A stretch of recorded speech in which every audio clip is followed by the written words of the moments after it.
This was on the Inman Weekender. We'll link that up as we always do. It says racket number 1 on your list. Yeah, I don't have that Agent-Centric. Is Agent-Centric the wrong brokerage approach? Meaning, you know, a lot of brokerages, ours included, will say that the agent is their client.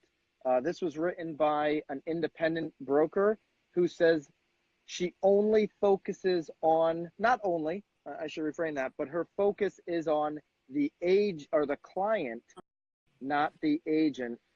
Is this a racket? Which approach from a brokerage perspective is the right one? Well, I agree with exactly what she's saying in this article, because she's talking about the fact that it's always about the client and the client experience. And if you're concentrating too much on the agent, then you're not concentrating on the client, like their experience. She also actually talks about liability here too, because regardless of who's actually heading the transaction, the broker is always the one that's liable. So I feel like I need to give her a big high five, because she's definitely paddling against the norm here in this article. And she even references the fact that at all the Inmans that she's been to in the last year, everyone that's up there has been talking about the fact that, oh, now you've switched your thing. Now I'm looking at what's going on. You get bored looking at me? What happened? No, keep going.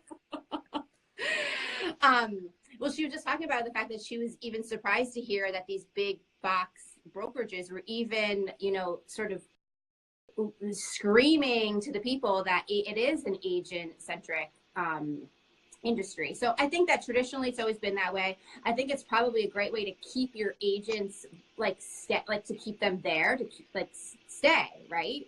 Like if you know that your sort of boss or owner or sort of broker is about you and helping you, then of course you're going to want to stay, because that's what you want to hear. Right. But obviously our job is to make sure our client is well taken care of. But also she was even talking about the fact that, you know, if you have multiple locations, that your client is getting the same type of experience regardless of where they're at. And I think that that's obviously the most important thing as well. So I think it's a fabulous article. To your point, the client always has to come first, but I'm calling this a racket.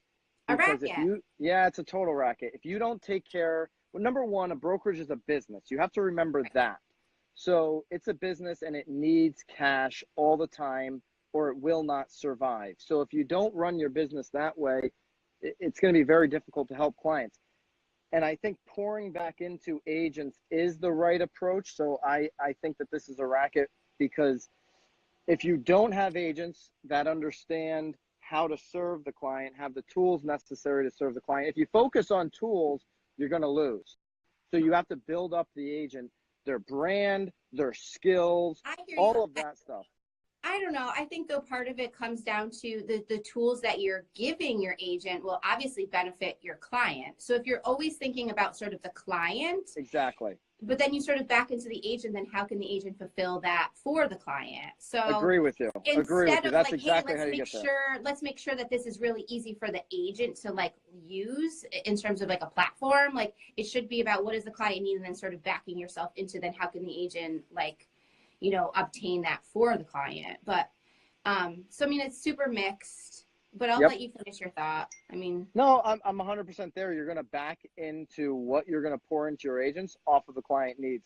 Absolutely. But if you're not pouring your energy and your resources into the agents, then they will be not giving the best service they possibly can to every client that they come in contact with. So